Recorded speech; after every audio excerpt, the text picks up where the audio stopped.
So I walk into the room. You're playing Star-Crossed Realms with Monica, with my wife. We had a good time. I couldn't believe it. I couldn't believe the two of you. I hadn't played it yet. You're sitting there with paper cards playing with her. And I hear you guys laughing from the other room as well for like 10 minutes of playing. Is this where I remind you that you double booked and weren't ready to play when I got there? Why are you always throwing shade? Because I'm mean. This is like mean Mr. Mark iteration. I wasn't ready. And Mark was there, prepared. He had done all of his homework. Ooh, it's been a minute since I've done all my homework. I'm Hunter Pence, and you're listening to the Misplay podcast. Oh, yeah.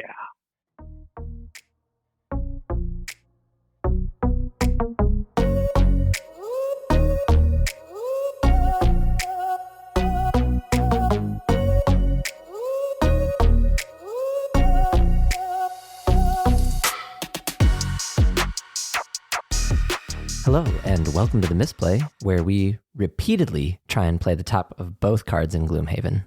My name is Mark. My name is Jason. And I don't know what any of that means. You got to start playing Gloomhaven with me. Classic Misplay. It's where you're planning out your turn and you think you can do these two things. You commit to it, you lock into it, and then you realize, wait a minute, you can't play the top of both cards. You always have to play the top of one card and the bottom of another card. But during that planning phase, you completely forget about it. Oh, it's like you make a Frankenstein's monster out of your card every time, right? Plum pudding? Yeah. What is the Frankenstein monster? Well, like I'm envisioning meld cards in Magic. I have my card that has two options. I have my other card that has two options. And I'm going to smush them together to make it a card that has two options instead of four. I don't remember that mechanic. Is it new? No. Oh. Like many years old, but after we had really stopped playing. It would be like planning to attack with like flying units and then find out your opponent has something that says flying units can't attack. Great. Wasted my whole turn. My plan was to attack with my flying unit.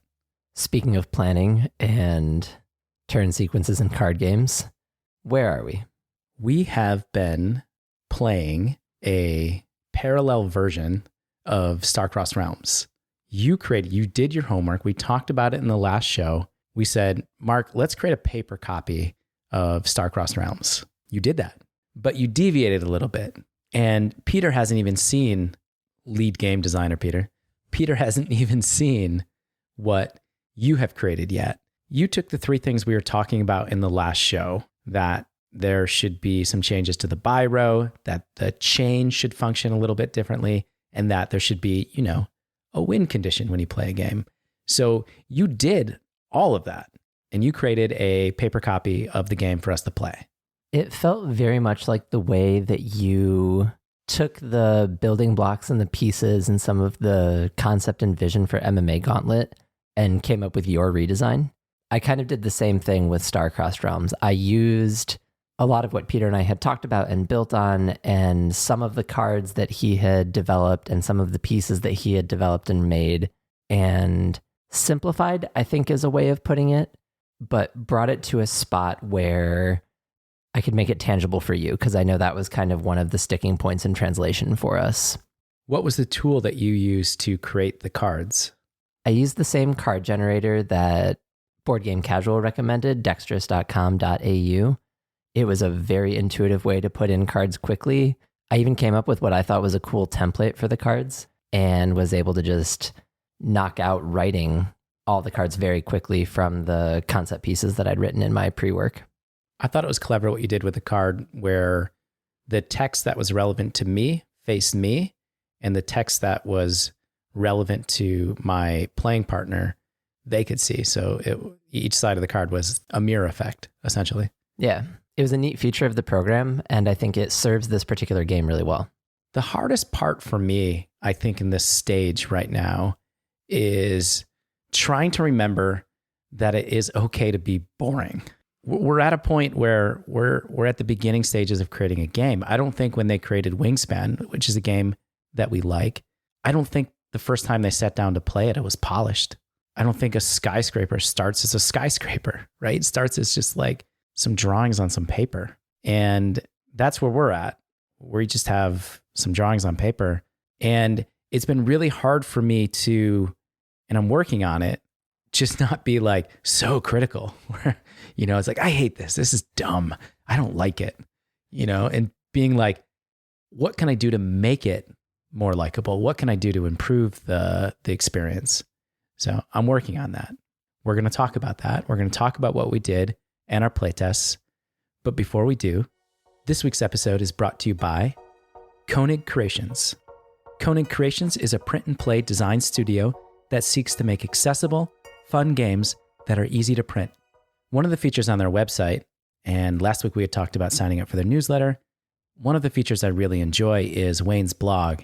They cover a variety of topics. They talk about their story, their games. They talk about other games, steps to designing a board game. They talk about the Board Game Geek contests that they enter. They're doing, every time I read Wayne's blog, I realize, man, I should be doing more of that. We should be doing more of that. So if you're looking to get a little bit more information about what goes into creating a board game and the board game space, check out Wayne's blog at Koenig Creations, Koenig, creations with a K.com. Koenig Creations. Easy to print, easy to play. What are we working on? Playtesting. It feels like we've done a lot of that recently. We've done a bunch. Yeah. I don't know what percent of making a board game is playtesting, but it's got to be a big percent. It's got to be. But also that idea that we've talked about of like playtesting with intention, right? Having an objective every time you sit down and playing. I think you outlined really nicely this week. We were looking at a revision of the chain, revision of the buy row, and starting to piece together what the end game will look like. And I actually found a lot of your insight about the buy row really interesting because my solution wasn't really a good solution. And I think you had ideas that are going to drive us towards hopefully a buy row that meets our objectives for the buy row when we get there. When I walked out and I saw that you were playtesting with my wife, I looked down and I saw you had created the Winston buy row that we use in Winston Magic Draft. Yeah, after we talked about it last week, I thought it was going to be a really good solution to preserving some amount of hidden information. It also gives a way of doing a little bit of deduction of like, ooh, what did my partner take? What did I take? And I thought it would be an interesting way of implementing the buy row for us. What was the first thing I said to you, though, when I saw you playing that way? There's only one card in the row all the time. That, and when there was more than one card, you weren't taking them all anyway, right? In the Winston Magic Draft, you build up these piles, and then when you want to take that pile, you get all of the cards, and that's the benefit. And sometimes you take a pile of cards you don't really want because it's really good value. So I was thrown off a little bit by you using the Winston draft, but not using like the reason I think you use it. That's where I started. That's where I jumped in. That was my first comment watching you guys play. But before I say that, Monica was having fun. You guys were having fun playing the game. Yeah, I'm curious to hear more about your experience of the playtest because I feel like when you and I sat down to play, the objective, there was a tonal shift. There was a shift in quality of like what the playtest was there for. Like when I was playing with Monica, I was like, come on, let's just play. And when we sat down, it was like, okay, we're working. And I think there was also this element of when we talk about like, is there a role-playing element? Is there not a role-playing element? I felt very much more in character when Monica and I were playing. I wasn't playing with this like playtest mindset. I was playing like, oh, let's like just try, like have a little bit of levity, get a little bit of a laugh. And the shift from that to playtesting felt very stark to me in the way that I experienced playtesting with Monica versus playtesting with you. But before we go back to that, because I think that's going to inform some stuff that we're going to talk about later, my thinking about the Winston buy row, it's interesting that you're like, oh, why aren't you taking all the cards? The reason you take all the cards in the Magic version of Winston draft is because it increases your number of decisions. I wanted to put the decision in which card out of that pile do I take in the Winston draft to give some amount of that mystery. Because if there are 3 cards and both people have seen all 3 cards in one pile and I take one, now I've created some anticipation of, well, which card did I take? And so it's interesting that like you're thinking in terms of like where the decisions are in Magic versus like where the decisions were in this game. That makes sense. And before we do go further, like you said, let's actually just, while we're on the mics, let's put some cards down and let the audience hear what was happening when you play the game. So we'll take them through a round. Okay. One of the other things that is different about this iteration and this setup compared to what Peter has designed, this does not have the character traits that Peter included in his build. And so I designed the starting deck as a combination of compliments and small talk. And compliments generate enthusiasm for our biro, and small talk generates more moves to continue building the chain. So we've shuffled up. We've drawn a starting hand. Both of us have 5 cards in our hand. Later, we'll talk about the different size starting hands that we started with and why. So in a round, we're both going to have the opportunity to lead, and we're both going to have the opportunity to purchase additional cards. So I would lead off with something like this. I would say to Mark, I want to make small talk. And I would play my card, and small talk allows Mark to make 2 actions or 2 moves. So in response, I'm going to compliment Jason on his mic work today. Oh, thank you. And then I'm also going to tell small talk, tell me about your day. Well, it's summer, but I'm still working. I'm teaching at a summer program. And is this the part that you liked more with Monica? Did you guys have like real conversations about? I think that was a little bit of it, but it wasn't necessarily like, tell me about your day. It was more like, it had more of that role play working in the realm of imagination. So like, I don't know, tell me about the vacation you just got back from. Okay. So then in response to that, I have 2 moves. Mark has given me 2 moves or 2 actions. And I'm going to end our chain here, but I'm going to give him 2 compliments, and I'm going to let him know that I really appreciate his jacket. Did you tie-dye that yourself? No, I bought it. That's really great. And you've been growing your hair out, and it looks really good. Oh, that's nice of you to say. I actually really want to get a haircut. Now that our chain is closed, because we're out of moves, we don't have anything that gives us more. We have to count up Jason's enthusiasm. We played 3 compliments in the opening deck. That's the only way you can get enthusiasm. Jason has 3 enthusiasm to go to our biro.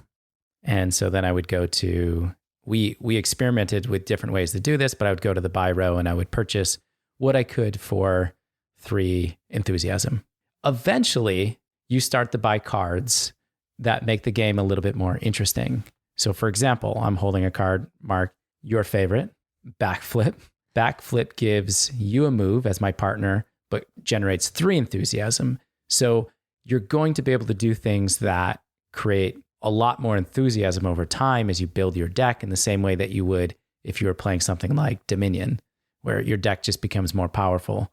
But there were other cards in here. Slow Dance, you were slow dancing with my wife. That was nice of you. Truth or Dare. I'm not going to lie. I'm proud of some of the design. I'm proud of some of the names of the cards. And in a world where we get to a spot where we have art, I think there's really cool things that you can do with the art for these names. Say this one, but in song. I'll keep you my dirty little secret. Yeah. So this is how the game was played. We were playing these cards and they were a little cutesy, and we were building enthusiasm. And then if we ever got to the key number, which was 10, you could essentially buy the connection point or the victory point. So that was what we were doing. That gives you an idea of kind of how the game plays as we continue to talk about it. And I'm sorry I was not role playing as well as you would have liked to have seen. But I really think there's like a deeper conversation that happened about this game around role playing, because I think it's a different experience if you role play it. I think it's a completely different game if you're actually, role playing this game versus playing this game to win, right? Sure. 100% agree. And I know we joked about it when we were playing the other night that it's not very interesting yet. True or false? This game plays very much like Dominion. Cooperative Dominion. Yeah. So I went to something that was very familiar in kind of the traditional quintessential deck builder. And it has a lot of the things that I personally don't enjoy about Dominion. But the departure here that I think we build on as we move forward is the chain as we've defined it. You are dependent on your partner for building a longer chain. There are very few cards in this build of the game that give me additional actions when I play them, or additional moves when I play them. And that for me was the is the single thing that I think about when I think about this game is the chain must invite both players to contribute in a way in which they're dependent on each other to play the game. And all other facets aside, I think this version of the chain is very successful at accomplishing that goal. And so to break our playtest down, you had played with my wife, and then I came out and we played a few different rounds, and we kept changing things. We would only play halfway through a game and say, oh, let's change this. Let's talk about some of those changes that we made as we experienced it, starting with the changes you made initially to small talk and to compliment. The objective of the starting deck, right, in a deck builder is to just give you enough resources to make your first few decisions. And then ideally, those cards become obsolete through the course of the game. Our starting deck had a little bit of the village problem in Dominion in that it's very, very good to give 2 actions. Small talk at one point gave 2 moves to your partner and gave an enthusiasm. And what Monica and I were running into is we would just play our whole deck every turn. And that's not really where we want to be because it's not very interesting because, again, it limits decisions. Right. So the first thing that happened was we took off small talk giving enthusiasm. Then you took off compliment giving a move. Yeah, because kind of for the same reason, giving 2 things off the starting deck, just it still enabled you to play your entire deck. You just didn't get extra moves for when your deck became larger or had more interesting cards. And so really kind of reducing compliments to just currency is trying to meet that goal of letting you get started with some amount of variance in how much enthusiasm you're going to get on the first turn, and then hopefully allowing those cards to become obsolete later in the game. And so that's where we started. So when I sat down, that was the first change you had made. You had made that change along with the change in hand size. Yeah, we tried going from Monica and I started with a hand size of 5. You and I played with a starting hand of 3 for our first game. And what we realized, I think pretty much right away, was there just wasn't a lot to do with only 3 cards and, reducing the abilities on the cards. So we jumped back up to 5 cards. You tried to then still control it a little bit by when you played a small talk, which was the card that gave 2 moves, you discarded it. You took it out of your deck because it was really strong. Yeah. And, there are flavor reasons for that too in my head. Like, you're not going to come back to the same small talk topic or well for building your chains in the course of a date that you would be on. And so, I play my small talk. Oh, tell me about your pets. And then I'm not going to ask about your dog 20 minutes later. Yeah. That chain is done. It's time to move on. And so taking out that small talk is kind of that physical representation of, we did that one, let's move on to something else. And I like that. And then I think the next place that we went was changing up the buy row a little bit. You let me do the thing that I wanted to do. In the end, I don't think it worked out, but what we did was make the Winston piles similar to how we play in Magic, where when you go to the pile, you can take all of the cards. But what we did was we said, okay, well, you can take all of the cards that you can afford to buy with your enthusiasm. If you have 4 enthusiasm, and then inside your pile, there's a card with 5 enthusiasm, you don't get to take that one. That one stays behind. And we did that. And I think we quickly saw that, no, that's too strong. You can't have that many great cards immediately. I like buying just 1 card and not getting 3 at a time. I think one of the other things that came up while we were grappling with the buy row was this version of the playtest was set to be 10 turns and the game ends. This is a holdover from the activity component that Peter built into his version. And so I was like, okay, let's just choose an arbitrary number of what we called rounds. And that'll be the thing that you're racing against, right? We need something to compete against. We're trying to get some number of connection before we hit this other end game condition. And one of the things that we kind of ran into as a result of that was the game is relatively short in the number of exchanges there are, which means you don't really get that many opportunities to buy cards. And so the decks remain very small. One of the other levers or pieces that we were experimenting with this playtest that came up because of some of the problems that we were continuing to have with the buy row was when I brought the game over to your house, my buy row and my sense of how we were going to use the currency, again, was very much more in line with this traditional deck builder style where you have your chain You play your cards, get your currency, spend your currency, it clears out, and then we move on to the next chain. And the next person goes and builds their enthusiasm, spends, and moves on. One of the other things that we tried was moving to use a little bit of the static enthusiasm idea that Peter had in the other versions that we've played, where enthusiasm carried over between rounds. Once we moved to holding enthusiasm over, we got stuck in a different kind of loop, a loop that we didn't really enjoy. The first person who played, when Jason would take a turn, Jason would get close to enough enthusiasm to earn connection and then would buy a card for his deck. And then the holdover, on my turn, we would get up to the number for connection and I would buy a victory point and not have anything to spend. And so we got stuck in this loop of Jason adding cards to his deck and having carryover for us, and me completing our enthusiasm pile to get victory points or connection points. Yeah, so my deck was like developing and Mark's wasn't, but he was buying the connection point, the victory point, and it just wasn't very interesting. But for me, Mark, I really enjoyed this. I really enjoyed, and we would play games, only half games. We'd play just the 5 connection points, or I think one round we played only the 5 rounds and we realized we weren't going to win. There was no way to win. But I really enjoyed making all of these tweaks, trying this, trying that, doing something different. I really loved how open you were to the ideas that I was having and sharing with you. And we're just like, let's do it. Let's try it. Let's try it for a round. It's funny that you mentioned earlier that Peter hasn't seen this version yet, because he and I have talked a little bit. I talked about what this playtest that you and I were setting up was going to look like and how it was likely to be kind of a radical departure from where we had been.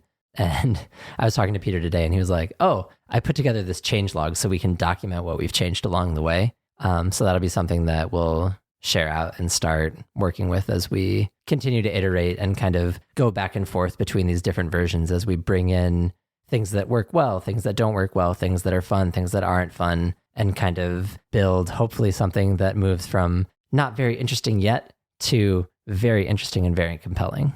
That's the goal. That's what we're trying to do.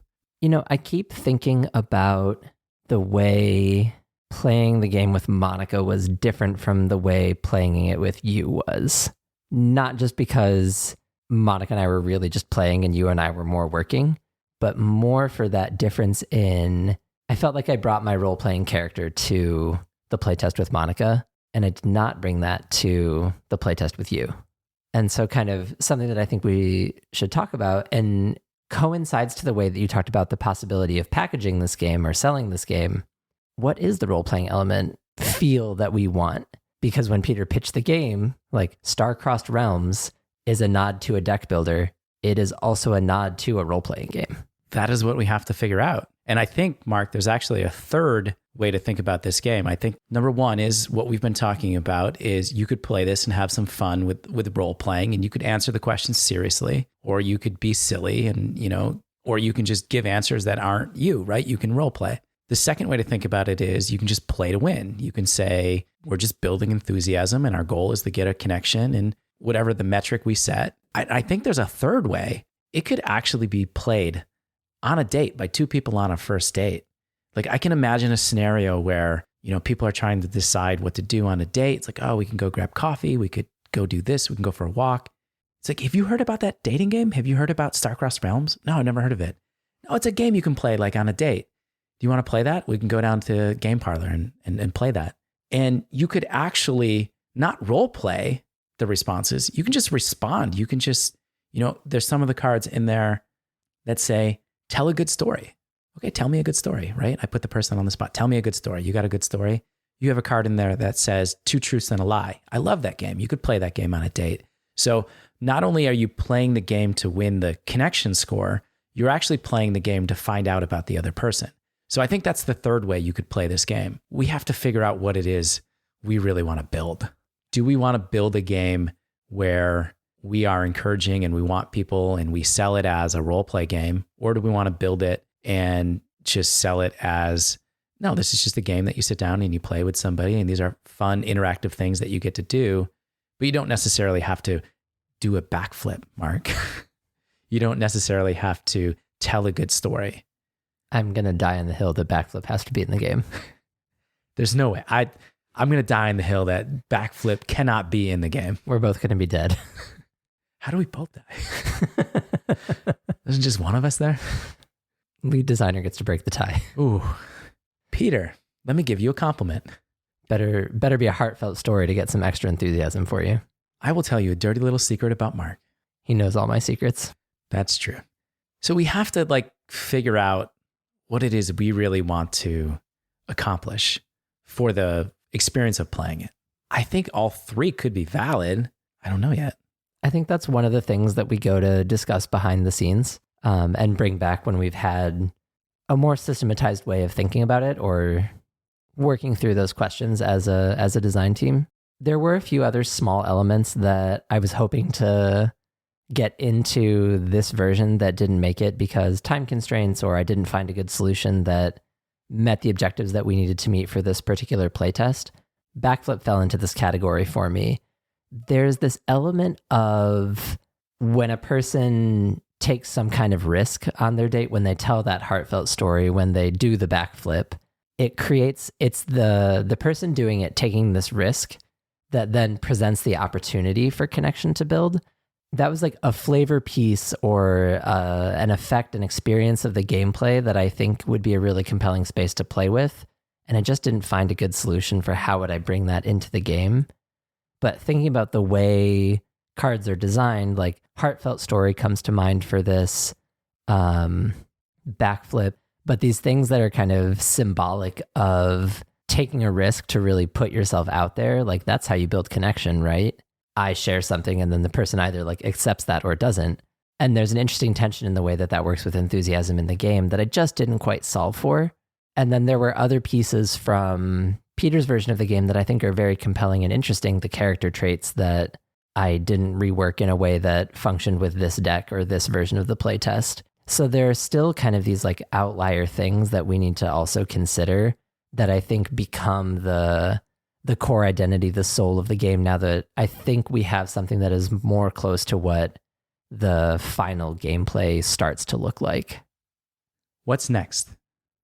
You know, one of the things that we haven't done that we said we were going to do at the beginning of the project is we have not played very many new games. Yes, I agree. You've played Gloomhaven? Yes, that's all I play now. I think we have to recommit to playing more games. And it's not just because I want to hang out with you more, though I do. It is more about developing our eye for mechanic, for things that work, for things that are fun, for the aesthetics of a game that was good enough to publish and people bought. We're in such the early phases of building our game that it is hard to imagine what a finished product could look like. And I think we need more strong examples of finished products that we can talk about and deconstruct to guide questions and inform the way that we playtest going forward. I love this. That is a great idea. This was not in the show doc. This was Mark coming and being like, this is what we need to work on. And I think you're right. I want to call it Misplay Deconstructed. That's what I want to do. It should be a series. There we go. The Misplay podcast is brought to you by Mike C., Missy, JP Savard, Parney, Kyle Flowers, Adjos, Brian, Bins, and Peter. Consider donating at patreon.com/themisplay. If you'd like to become a featured sponsor of the show, find our FAQ in Discord.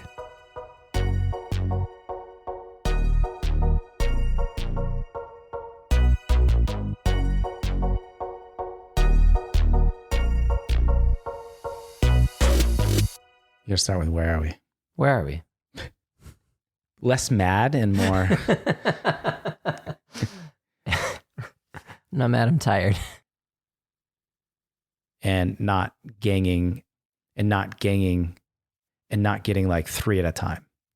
Good choice of words there.